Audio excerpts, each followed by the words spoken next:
Hello and welcome to the Bucket Lister podcast. Join your host Keith Crockford along with special guests who have travelled the world, here to share stories of their adventures and plenty of inspo to add to your bucket list. Now, let's get into today's episode. Hello, everyone, and welcome to this episode of the Bucket Lister podcast. I am your host, Keith Crockford, and I am back today with Jake Field. And today we are going to be chatting about Kilimanjaro and which route to take up Kilimanjaro. So, hello, Jake. Hi, Keith. How are you? I'm not too bad, thank you. So, I thought it'd be really our Kilimanjaro podcasts have been really popular. Obviously, lots of people are searching for Kilimanjaro. Some of those might have been searching because they've already booked their Kilimanjaro trek and therefore they already know which route they're doing. But other people might be researching and interested in Kilimanjaro and kind of deciding on which route to take. So there are 7 routes in total for Kilimanjaro. You've done a couple of them now, Jake? Yeah, I'm starting to build up. On the routes that I've been doing, I've ticked a few off. Still got a couple more to go before I've done all of them, but getting there. Yeah, I've done 4 out of the 7 that we're going to have a little chat about today. So some of them you wouldn't necessarily choose. So, I mean, the 7 different choices you have on Kilimanjaro are the Machame route, which you have done, Jake. I've done the Machame, yeah. And then we've got the Marangu route, which I've done the Machame as well. We've both done the Marangu route. There's the Northern Circuit, which I've also done.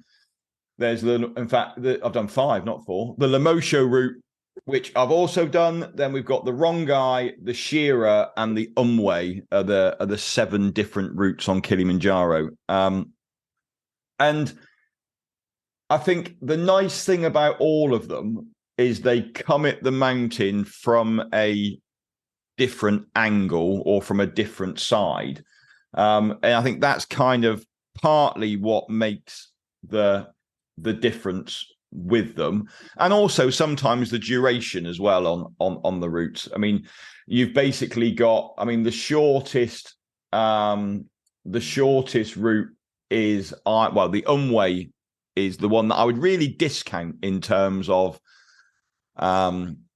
advising people to do, unless you want to go and break the speed record for Kilimanjaro, because that's basically the one that everyone does if they want to go and try and climb Kili in the fastest way possible. And actually, from gate to summit back to gate again, that one is actually only 51 kilometers trekking distance in that. So most people would choose that one. The altitude profile of the Umwe is very steep. So from an acclimatization perspective and an enjoyment perspective, I think we'd probably take the Umwe route out of our recommended routes, like I say, unless you were looking to go in actually conquer the speed route, really. Well, absolutely. And it is the ideal route for trying to get those speed ascents and things like that. Now, it usually takes us 5, 6, 7 days on average, towards the longer trips. You're talking 7, 8, 9 days even on the Lemosho route if you wanted to. To put that into perspective, you mentioned about the speed record. About 9 hours was the record held on the Umwe route, which I just think, like I say, having done it and been up and spent 6, 7 days on the mountain, I can't imagine anyone doing it in that time, up and down. That was collectively. So that's insane. Yeah, I think a friend of mine's actually, I think he's got the British record for the quickest summit. And he said, I was very ill when he did it. So he'd gone out, he had taken a group up Kilimanjaro, up a different route. So he was acclimatized to Kili. And then a couple of days later, he came down, had a couple of days rest, and then he went for the record. And he said, it was so hard. Like, even he had altitude sickness from the speed he was going up.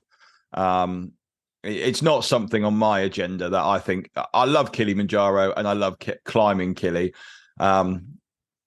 I mean, I think I've always wanted to carry a dartboard up there with me because I'd like to have a Kilimanjaro record, but a speed one. I mean, I think having like the highest game of darts or something like that would be like a really cool. I mean, I know they've done the highest cricket game on the summit. I just think like the highest darts game would be, I think that would be my legacy that I think I could take to Kilimanjaro. I'll tell you what, yeah, if you and I can get on a Kilimanjaro trip together, then I will play darts with you on the top. I mean, I know I've heard stories of people, I think there was somebody who pushed a peanut with their nose up Snowdon, and there was somebody else who carried a fridge and things like that. And I know there was like the highest rave at Everest Base Camp, somebody carried speakers up and things. But yeah, I would definitely be down to. Well, and if you were going to turn up and play darts, at least I would win the game as well. So I would have won the highest game of darts in. No, I don't think you would. You might have to do the adding up for me, but I don't think you'd win. I think that's a pretty set one, Jake. I think in terms of I have played you at darts a few times, and I've seen your darts. But let's take away from darts. I'm not going to carry a dartboard up. Not hear about darts. No. So the Bucket List Company, we offer two of the routes currently up to Kilimanjaro.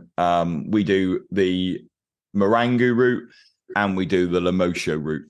Now, we've both done the Machame route, and I think we should look at the Machame route first because that is the most popular route on the mountain normally. Most people, if you're speaking to people at the summit, if you bump into people down in Moshi or Arusha before you start, they're generally going to do the Machame route.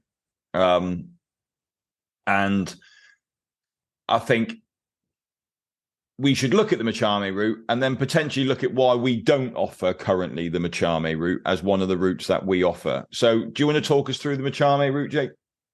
Yeah, so the Machame was the first route that I did up Kilimanjaro.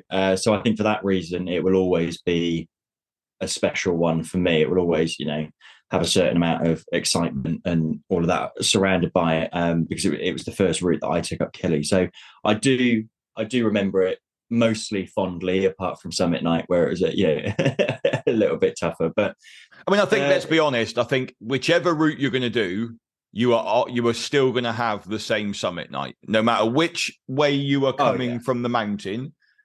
Like the summit is always the hardest part of any Kilimanjaro trek and the one that surprises people. Yeah, absolutely. There's two. You're pretty much coming out to the same point. You've got two slightly different ways that you would come onto that crater rim. But all of those routes, all 7 of those routes, are going to go to one of those 2 base camps, and they're pretty similar, to be fair. But yeah, Machame, it's going to take you about 6 or 7 days, depending on how you want to go about it. I usually recommend to people to add on that extra day if they can, just because I think for so many people it's a once in a lifetime trip. Not many are lucky enough or mad enough to do it more than once like we do.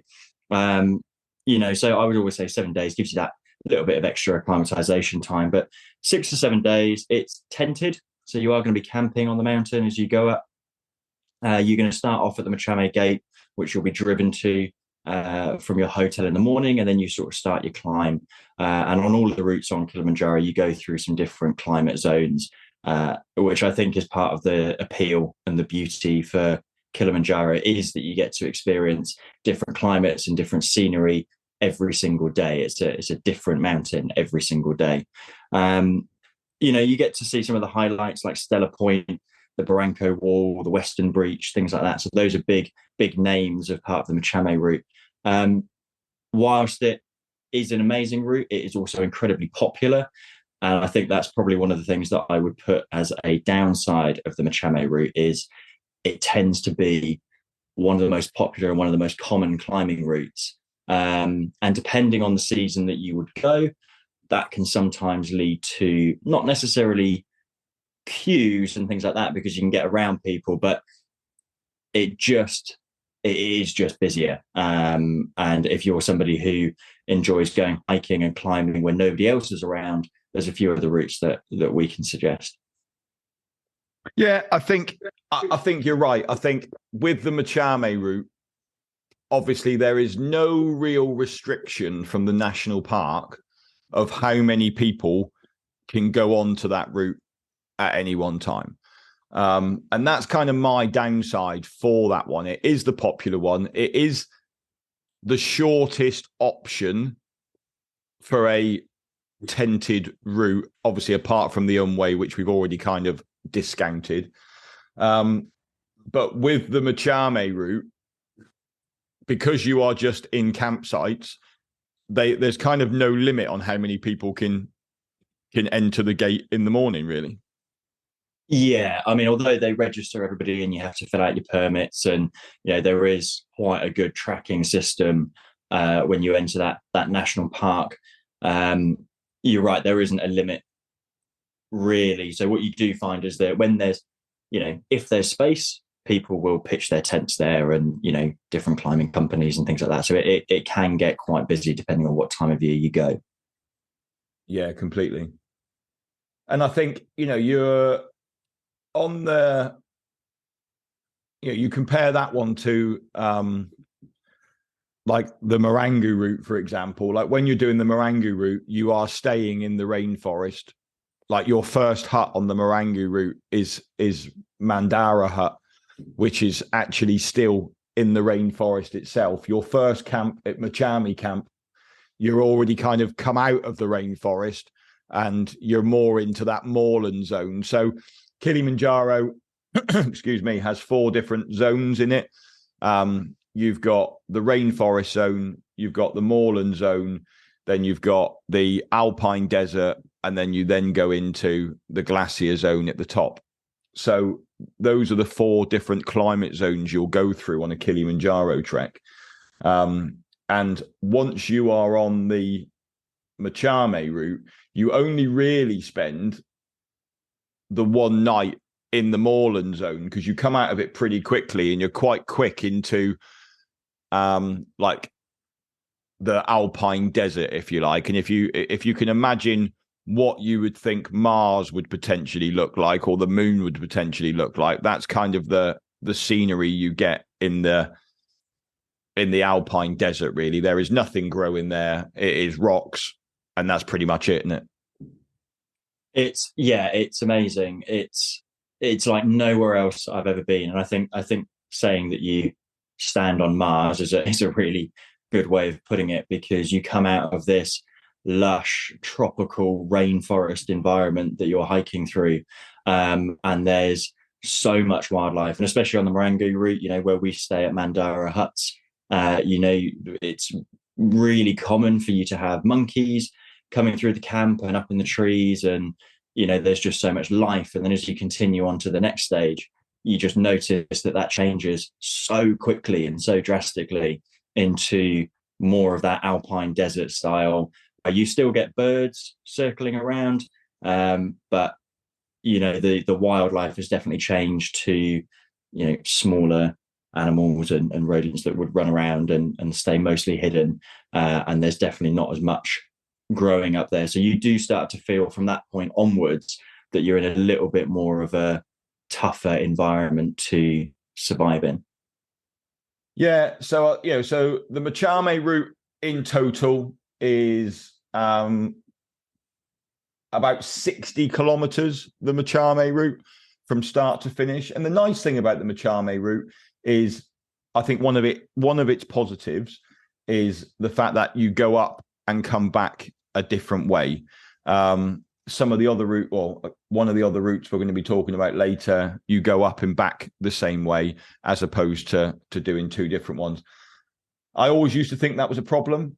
Like, having now done Kilimanjaro with groups 14 times, like once people get to the summit, I think people just want to get back down to a shower and a beer and their clean clothes. I don't think really many people, once you've summited, are then too worried about, they just want the fastest way home, I think. Oh, 100%. And I think that, that's one of the joys of Kilimanjaro as well, is that it is quite once you've reached the summit, it's quite a quick descent. If you take our Everest base camp trip, for instance, you'll be spending 10 days or so trekking up to base camp, and then it's still a good 4 days, 5 days back. Yeah, 4 or 5 days back. And there's not really any way of doing that quicker. Well, your Kilimanjaro experience might be 6-7 days. Oh, there is a quicker way on Everest Base Camp, Jay. You can book a helicopter if you've got a spare $1,500. Like you have that's a fair point. Actually, you can you can do that. It is a possibility, and actually that's interesting, isn't it? Not that we're doing a talk on Everest Base Camp now; we're doing a talk on Kilimanjaro. But we had a conversation in the office the other day about actually, do we look at running one trip a year, where we do offer the option of getting a helicopter back? Because some people, they are very time sensitive with their trips. An Everest Base Camp trek is a really long trek, and that's where a Kilimanjaro comes into being. You can get a good, you could do Kilimanjaro and a safari within your 2-week holiday and still come back with a couple of days to spare.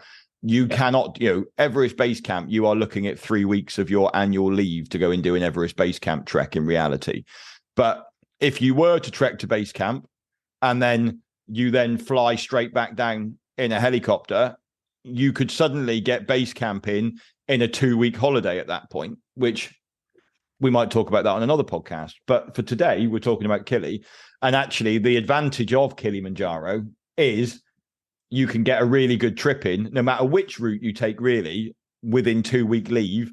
And you could do a safari, or you could go to Zanzibar, for example.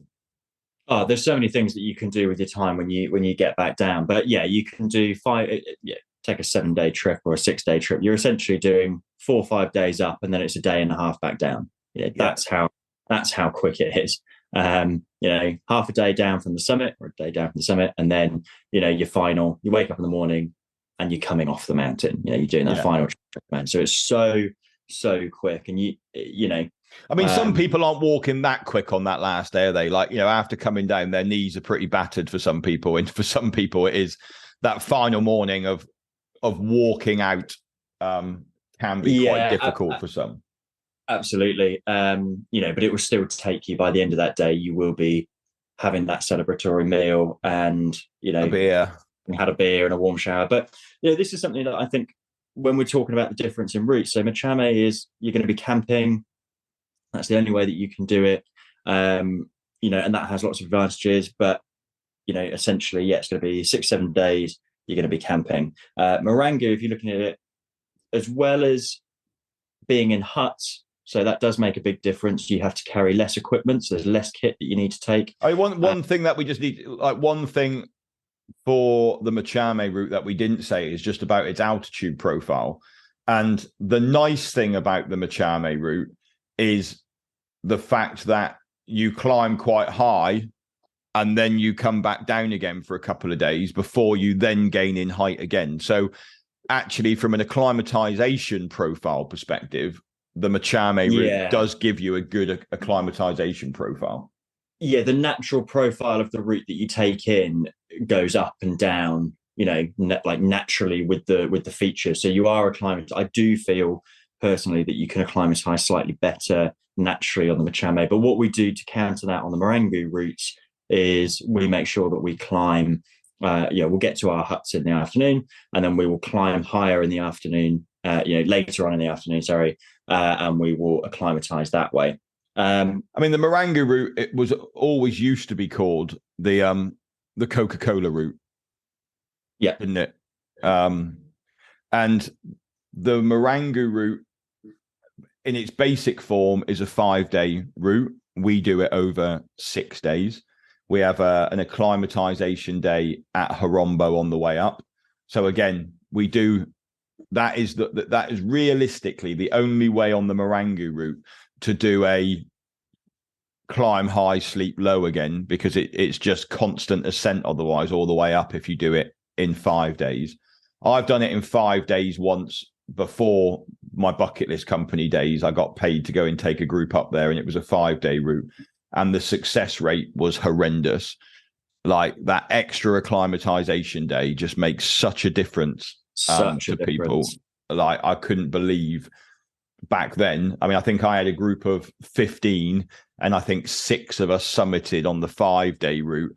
My last 4 trips on the Marangu, I've had 100% success rate to the top by just adding in that extra day.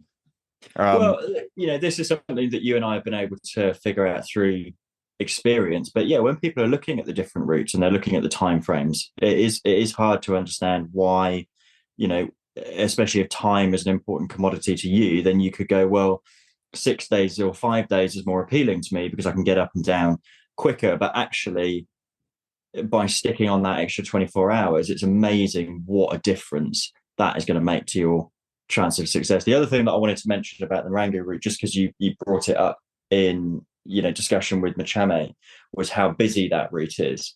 And whilst the Machame route has I would say is more popular and doesn't have as many restrictions on how many people can be climbing and trekking along that route at the same time, what the Marangu route does have is, because you're staying in huts, they restrict the number of people that are going on that route. So you do. Well, you've only got so many huts. You've only got so many beds. So you like they can't have any extras on it. It's naturally a quieter route, which for some people is going to be really nice. Yeah, I mean, I like it from that perspective. I think you feel sometimes that it's quite busy when you're at the camps. Obviously, Horombo is a busy camp, because at Horombo, you've got people who are staying there for 2 nights, and you also stay there on the way back down. So when you get to Horombo Hut, you feel, wow, there's a load of people here, but you basically have 3 nights worth of people all staying at Horombo, because you've got 2 on the way up and 1 on the way back. So that does always feel a little bit busier. But actually, when you're on the trail itself, like, the number of times you'll leave in the morning and then you don't see another trekker until you get back into camp that evening, apart from the group that you are with. Yeah, and it does feel a little bit busier, but it's you kind of split between, as you say, those climbers who have already summited and are coming down and resting, and those climbers who are about to go. So base camps are always an exciting atmosphere. Yeah, and I think it's the only route you can, if you want a bed to sleep in. And let's just make a point here. There, when we say a bed, it is a platform with a mattress on it. They have different size huts. The majority of huts are for 4 people, but they do have some huts that would sleep 16 people, 20 people in, like the ones above the dining rooms. On the Marangu route, they have toilet blocks. They do have cold showers in the blocks as well. You have dining huts to go into that all the groups go into and eat their breakfast, lunch, dinner. So I would say it's probably a little bit more sophisticated than going into a tent and having your breakfast or your lunch. You've got a little bit more home comfort. And currently, I haven't been back out there since last year, but the Marangu route last year, they opened up Wi-Fi on the Marangu route, which, I know for some people that they would be anti that. They want to turn off and switch off from that sort of thing. But for a lot of people, they were excited about being able to upload some photos for that day and speak to their kids and all of that sort of stuff. And the plan of the national park is to have Wi-Fi on the route. Now, the Wi-Fi is powered with solar, so if there's no sun, there's no Wi-Fi that day. Or if there's been a lack of sun, then they might turn it on for an hour, then turn it off again. So it's not you're guaranteed to have Wi-Fi when you get into the camps. Let's just say that. But I know when I was there at the end of last year, it had gone all the way up to Kibo Hut. And the next thing they were doing was taking Wi-Fi to the summit. And then they were going to drop down and go back down the Lamosha route. I think they were going to, was it the Lamosha or the Rongai route they were going to then do next? They were looking at Lamosha, I believe. Yeah, I think so, because that is becoming more and more popular as well as a route. So Well, that takes on quite nicely then. Well, I was going to say the only negative about the Marangu, I would say personally, is the fact that you are up and back in the same day. But going back to our comment earlier, is that, you know, you might think it being a negative when you're coming to book your trip, but I think when you actually get to the summit and you've done it, I don't think you're then going to care whether you're coming back down a different way or not, in my personal opinion, in speaking to other people about it. No, I wouldn't have thought so. Okay, then. So we won't really talk about the Northern Circuit on this one, because the Northern Circuit is kind of now been replaced with the Lemosho route. Well, in fact, sorry, just before we move on to the Lemosho route, the Marangu route is about 70k up and back in distance. So slightly longer, but a day shorter than the Machame route. So not a lot of difference there. But like I say, we probably won't need to talk about the Northern Circuit, because kind of it's been overtaken now pretty much by the Lemosho route. And it kind of goes again with the Shearer route as well. Like the Shearer route pretty much follows the same route as the Lemosho circuit, apart from just a slightly different start. But so we offer the Lemosho route. I think it's one of the most popular routes now, I would say, on the mountain.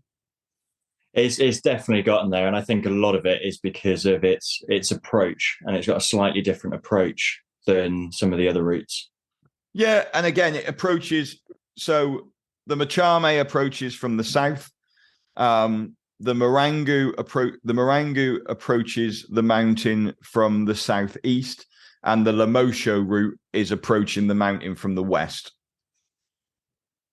And the Lemosho route is, again, as with the Marangu route, you can do a 6-7 day. Sorry, the Marangu route, you can do a 5-6 day. The Machame route, you can do a 6-7 day, 6 or 7 day. And same with the Lemosho. You can do a 6-day Lemosho, or you can do a 7-day Lemosho. But for all of our treks that we do on Kilimanjaro, we always add that extra day in as the acclimatization day.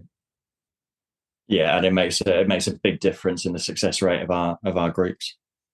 Oh yeah, completely. And the Lemosho route kind of, although it comes in from the west, it then picks up pretty much the Machame route, doesn't it, at the end? Yeah, a lot of these routes you will summit from, well, all of those routes really, you'll summit from one of the two base camps. So you've got the Kibo, Kibo huts, and then you've got Barafu camp, I believe.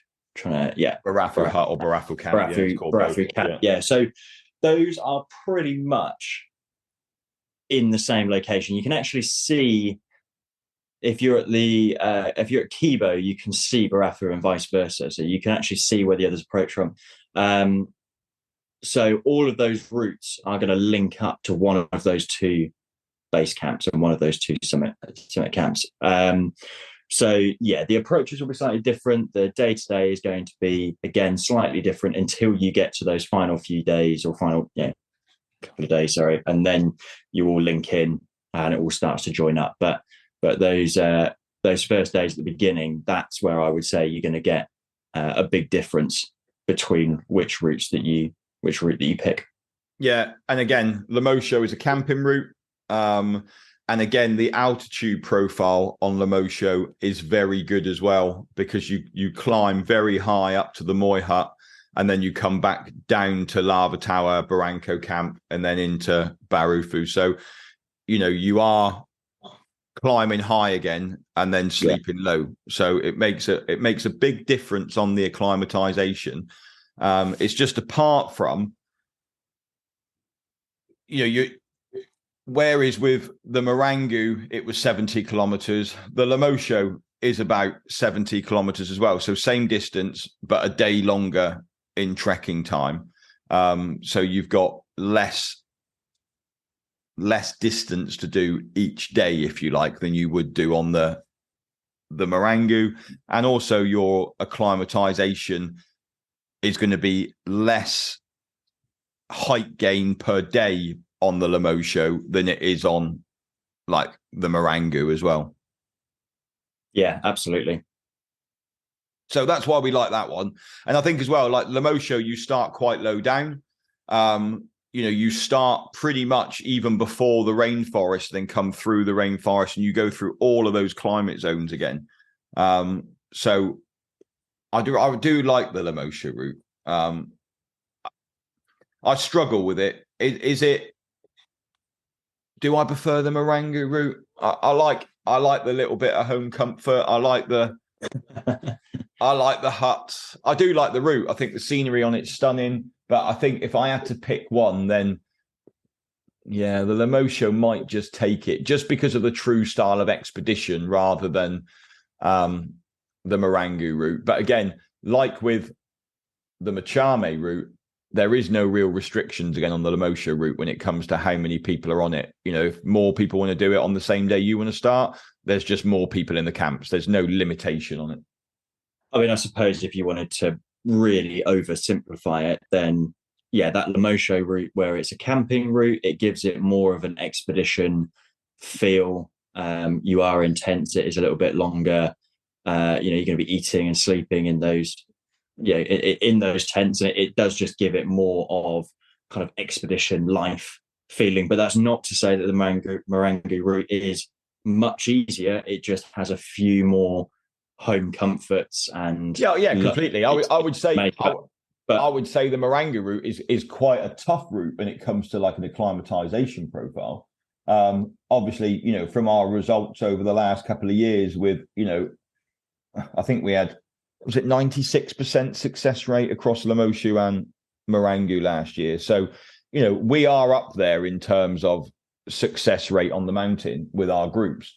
But I think where the Marangu route helps is like on the Lemosho route, like I've been in a tent where it's been very difficult to sleep because that tent has been flapping all night long because of the wind when you're up on some of the higher camps.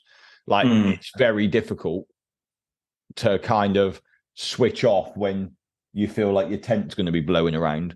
Whereas you don't have that on the Marangu route. You're in a hut. You very rarely hear anything. Like you generally get a good night's sleep. I think the positives for the Marangu are the huts are they've just built loads of new huts on there. Like some of the new huts are really nice. Like I was lucky enough to have the VIP hut when I was up there last time, which had an ensuite, which I just couldn't believe. That was amazing. Yeah, I couldn't believe that either. I was Well, I mean, obviously VIP on the mountain, I can't help that. But the difference being is there is in the huts, there is quite a lot of room. And when you want to sort your bag out and sort your kit out and try and dry something if it's wet, you can hang some stuff up. You can get your stuff out of your bag, you can repack it again, and you can all be doing that in the hut at the same time. When you're in a tent with two of you, it's very difficult to hang up your wet waterproofs and try and dry them out. Yeah. I've been there, I've done that. It's not pleasant. Obviously we hope we get no rain, but it's not something we always hope you get no rain. I mean, really, it's only that first day that I've ever had rain coming in where you're coming, and that is because you're going through a rainforest. Even getting kitted up for summit night at 11 o'clock at night before you start in a tent, that is difficult. When you are, when you're in a hut and you can stand up and get dressed and lay all your stuff out and make sure you've got everything and you've got space, it just makes such a difference, I think. Yeah. It makes a massive difference. I mean, the one route that I really enjoyed doing, and I did it a long time ago, and I would love to do it again. I think it's one that, we should at the Bucket List Company look to be adding into our portfolio of trips, is the Rongai route, which is the longest route out of all of them because it's nearly 100 kilometers with the Rongai route. Again, it's a 7-day, 6 or a 7-day trek, depending on how you want to do it. But this one comes in from the north, and you almost come in from, you're almost starting on the border of Kenya for this one to come into. And you get to see some amazing wildlife at the start of the Rongai route. Well, that's something that I wanted to kind of mention, because I think, with the Rongai route, when you see those pictures of elephants, Kilimanjaro in the background, Kilimanjaro in the background, is that really classic photo, then that is the Rongai route. That's where they've taken those photos from. And the wildlife that you get to see in the beginning is, you just get to see a kind of more on the African plains, and it's a different style. Yeah, no, completely. And like I say, it is a long trek in. Acclimatization is very good. You're not gaining, so from like Rongai Cave up to the second cave is only like 200 meters. Then like to the next cave, it's only like another 200 meters of altitude gain. And then you then go to the Mwizani turn hut, which again is only like 800 meters altitude gain at that point. And then you then come around to Kibo Hut, which again is only another 500 meters of altitude gain. When you're on like the Marangu route, for example, you're pretty much 1,000 meters of altitude gain every day. As standard, you're going up pretty much 1,000 meters a day. On the Rongai route, you're pretty much at like 500 meters of acclimatization a day on average. So, it's just a much nicer altitude profile. You come into Kibo Hut, set exactly the same way as if you were doing the Marangu route, and obviously you don't get the luxury of staying in the tents of the huts. You still, you'll still be staying in your tents at that point. And then you will come back on the Rongai route. You will come back down the same way as the Marangu route. So you end up staying at Horombo Hut in tents again. But when you get to Kibo Hut, you have got the toilet blocks. When you get to Horombo Hut, you have got the toilet blocks and showers again. But like I say, they are cold showers. You're probably not going to be having one when you're on the mountain, to be fair. Yeah, I think that's one of the really nice things about the Rongai route is actually you do get to go a different way down. As we spoke about before, it's not always super important, because once people have done Kilimanjaro, a lot of people are quite keen to get back down to that hot shower and that celebration that we do at the end. But if it is something that you from the off that you want to explore as much of that mountain as possible, then looking into routes that will take you up and down a different way is going to maximize the amount that you get to cover on Kilimanjaro. Yeah, I think so. But like we've said, once you've summited, you're in a whole different world. Like, you start off with the best. There's only one thing on your mind when you have summited that mountain, and it's really funny because the number of people that will say to you, like when they get down from Kili, like that was the hardest thing I have ever done in my life. And when women are telling you that, that have had children, you think to yourself, multiple children. Yeah, you go back to yourself and go, well, do you know what? I do know what it's. You tell me I don't know what childbirth's like. Well, apparently I do now, because I've done it 14 times. But yeah, it's that's always my comeback now. Like when that gets thrown back at me, that's my comeback. He's done childbirth 14 times. Harder than childbirth, apparently. So well, apparently. But there you go. You might have to. Yeah, there you go. People listening, you might have to find out for yourself. Yeah, I mean, and I think Kilimanjaro does lure people into a false sense of security in terms of you're on your way up and people think, actually, this trek's all right. I don't know what people are moaning about. And then it does hit you on summit night. And I think the thing you've got to think about is that's no easier whichever route you choose.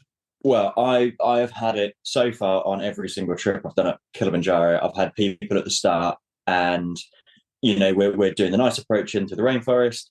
It's a little bit of time and the, camps or the huts or whatever it is. And I get people saying to me, they go, this is amazing and it's wonderful. And you much easier than I thought.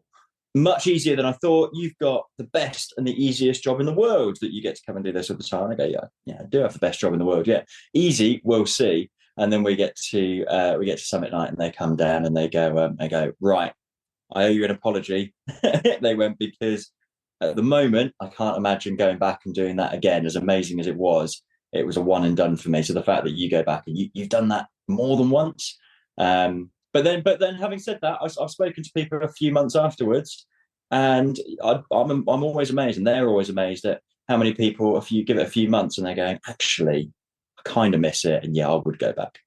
Yeah, well, we've got a couple of customers who have been back and done different routes from different ways.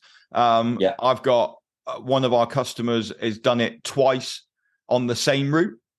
And she said the second time was so much easier because she knew what to expect. I think it's more of the unknown that causes the issue, not so much the actual route itself. So to conclude the episode then, Jake, if you were going to pick a route to do on Kilimanjaro, which route would you choose? Okay. Well, I'm also torn between the Marangu and the Lemosho, but I am going to go Marangu. I like being able to stand up. I'm quite tall, so I find it a little bit cramped in some of the tents sometimes.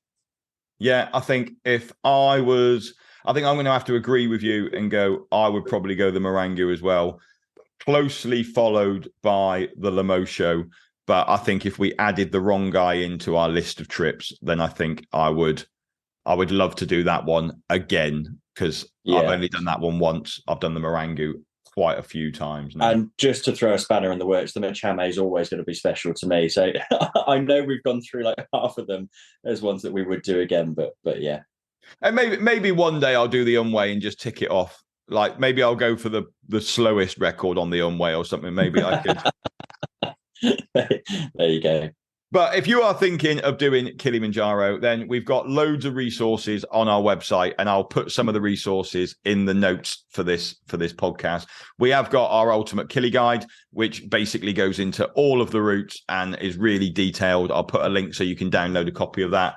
We've also got blog posts on which is the best route for Kilimanjaro, etc. And I'll literally list a load of the resources that we have on our website so you can have a look. Not saying you do have to book with us. Obviously, we'd love people to come and book with the Bucket List Company and go to Kilimanjaro, and you can help us try and get to a 97% success rate rather than a 96. So that would be really, really helpful. We're really pleased with our success rate. If you look at the standard success rate on Kilimanjaro across all of the routes, it's about 70%. So, to be up in the high 90s, I think is detriment to our amazing team. Like I'm not, this isn't me and Jake and Gareth that are getting, this success rate. This is our amazing team of guides and porters and cooks and everybody else that we work with in Tanzania that, and it's the same teams all the time. Like we know them now, that they're really good friends of ours. And we do have such a party when we go to Kilimanjaro. So if you want to talk Kilimanjaro, email me, email Jake in the office, pick up the phone. Like, as you can guess, we like talking. So, we can pretty much talk you through any of our trips. And it would be great to see you on one of ours. So, Jake, thanks very much for coming on again. Thank you very much, Keith. And I will see you all next week. Thanks ever so much for listening, everyone. Bye-bye. Thanks for listening to this episode of the Bucket Lister podcast. Be sure to click follow to be alerted for next week's episode. For more travel inspiration, check us out at www.thebucketlistcompany.co.uk or follow us on socials. See you next time.